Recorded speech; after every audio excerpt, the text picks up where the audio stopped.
Good morning.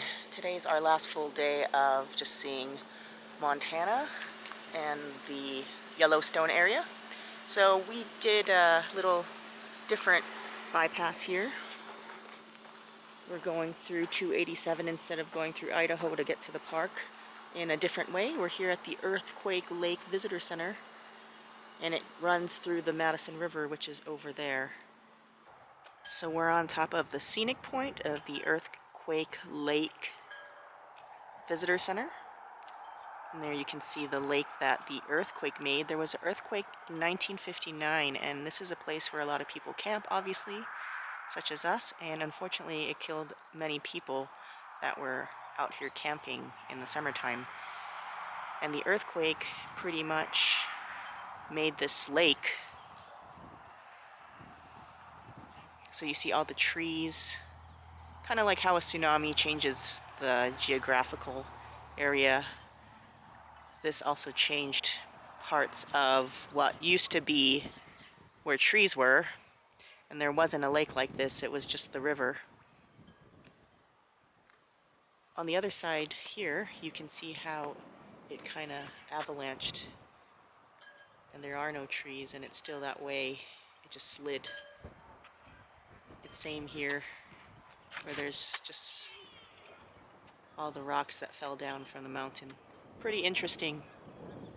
Okay, we're on our way to Lamar Valley now in Yellowstone National Park to see the wildlife. Wow, so this is our last day. We wanted to kind of relax instead of waking up so early. It's about 9:30 right now in the morning, and this is the line to the entrance of the west gate to Yellowstone National Park in the West Yellowstone section. The city has tons of traffic because the intersections are all blocked due to people trying to turn into this area.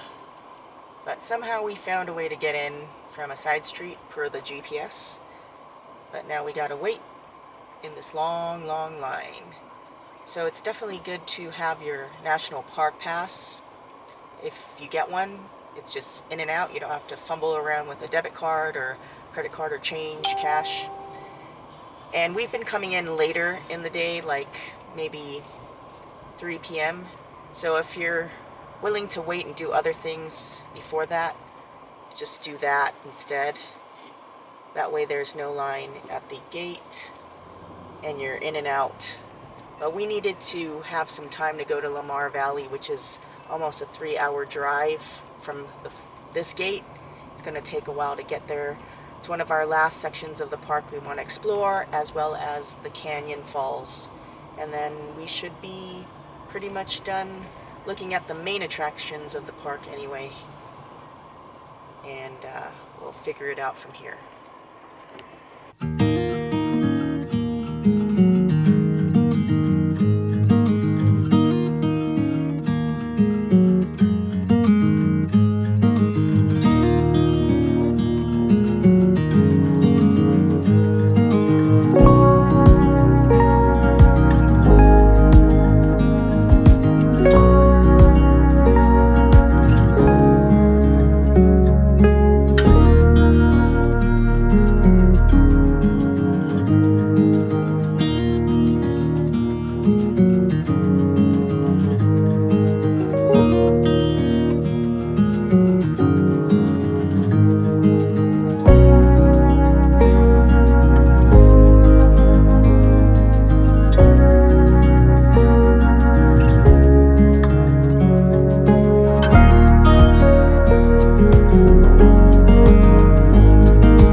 Lamar Valley. It's famous for a lot of wildlife.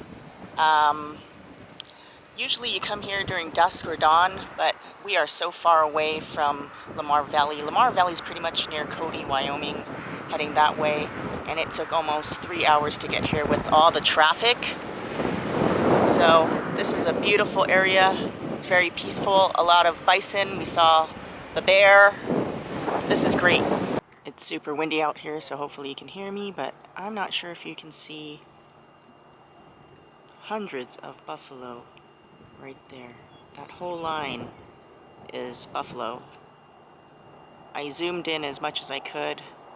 To the naked eye, you can see them pretty clear, but this camera doesn't really do it justice. I'll try to get my cell phone. It zooms in a little bit better so you can see how many of them are just roaming and grazing all right under the mountains. There's other wildlife here like wolves and elk. Of course the bears we saw earlier, but it's really hot right now. It's like in the mid-90s. So it seems like all the buffaloes near the water sources trying to cool off. So I don't think we're going to see wolves or elk today due to the heat.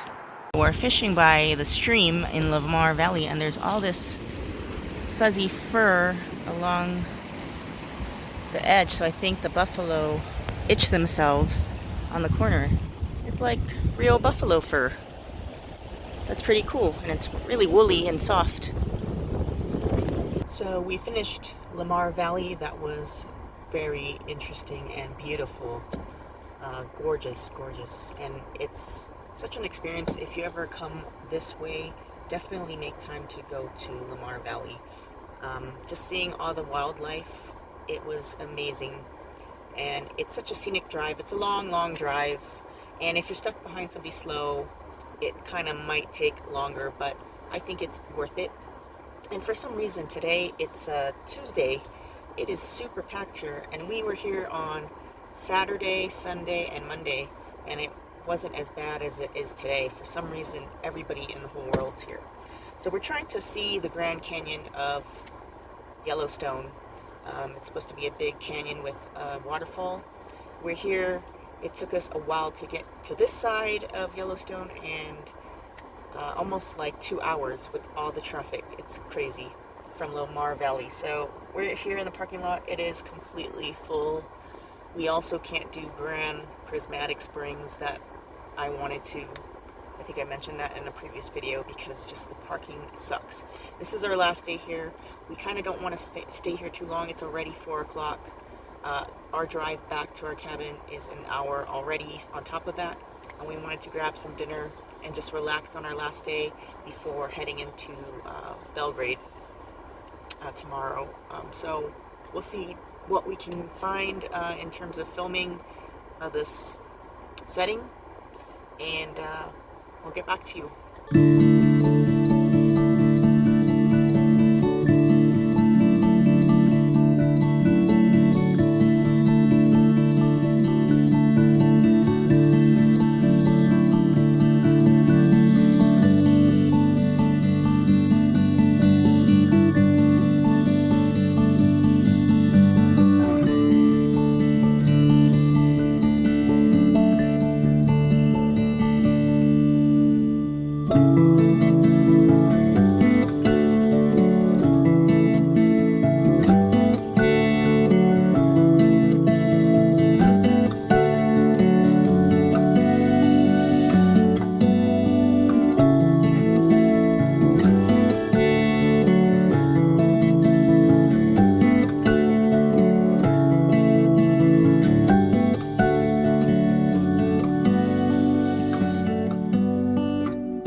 Yay, we got parking. We were really lucky. We got parking near the first lookout of the Grand Canyon of the Yellowstone National Park. Very beautiful. It looks exactly almost like the Grand Canyon, except less red in color. There's more white hues, and there was actually some snow on the bottom of some of the rims of the canyon. Interesting, even though it's like 90 degrees still today. there's a little bit of snow on the bottom. Beautiful river that runs through it, very blue emerald waters. Definitely a must-see if you come here to Yellowstone. Definitely put that on the top of your list. So now we're done. You can do the hike too, but we don't have time. There's many hikes where you can hike around the rim. But yeah, that would take a long time. It's already almost 5 o'clock p.m. So we're gonna head back into West Yellowstone and get some dinner that was recommended by our kind neighbors that are staying at our cabin. They're in the next cabin over. They say they come here every year. They've been coming here for 30 years almost, every year for the summer, and they recommended a nice yummy barbecue place, so we're gonna try that out. Hopefully we can get some, and we'll see you then. Okay, so we're back from West Yellowstone. It's about a 40-minute drive to our cabin, and we did go to Firehole BBQ. It was so crowded, and we had to kind of watch the line, and I don't know, I had so much on my mind. I forgot to film the front or the inside, but it looks legit. They cut it right in front of you. So we ordered a half a rack of ribs. They had brisket, and they have buffalo sausage, which I thought was unique. So we got one link of that. We also got some of their beans as a side. It comes with pickles and onions. So let's try this out. They're supposed to give us bread, but I guess they forgot that, but that's okay. So right off the bat, if you look at the brisket and the ribs, it's got a nice smoke ring. You can smell the smoke. Very tender, and it has a very sweet, nice taste. Almost kind of like char siu. That kind of sweetness, which is unique. Super delicious, very tender. Really like the rub on this. Ribs. It's really good. Wow. And not too much sauce on here. And so it's not totally soaked in it. It's just the right amount brushed on. They also forgot our extra sauce, which is supposed to come with it, but it's okay. The place was packed, so they're probably just frazzled. The line went out the door, and every table was taken, every parking spot was taken. We're so lucky again. We're really lucky with parking today. Got the last spot, so it's good. These pickles are good too. Definitely tastes homemade.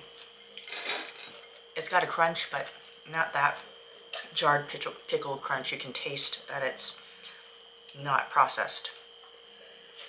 Gives the onions. Goes really well with this meat. I'm really curious as to what this buffalo sausage tastes like. It has a good snap. I really like that crunch, and really good seasoning. You would never know it's a different animal. The bison tastes exactly like beef, but just less greasy. Almost tastes like a mixture between a Portuguese sausage and maybe like a like a Polish sausage, a kielbasa. It's really delicious. So next up is the brisket. It's pretty thick cuts, and they cut it right in front of you from the slab, and it's got really nice smoke ring on it.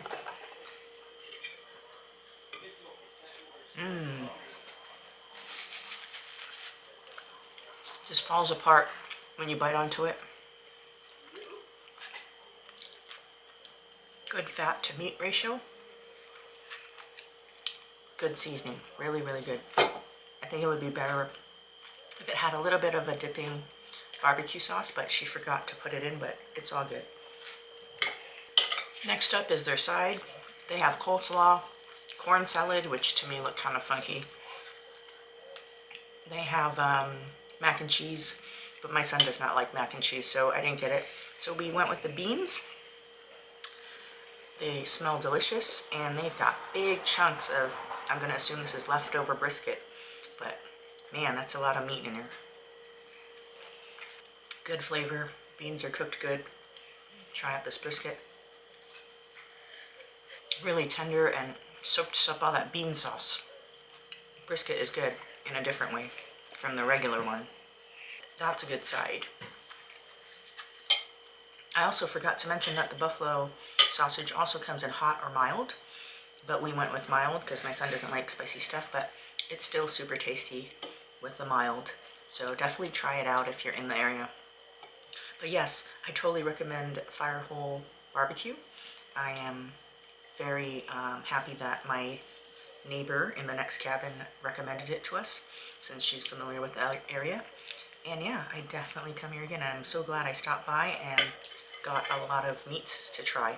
So we're gonna sign off and enjoy our dinner, and we'll see you again. This is the end of our day for today.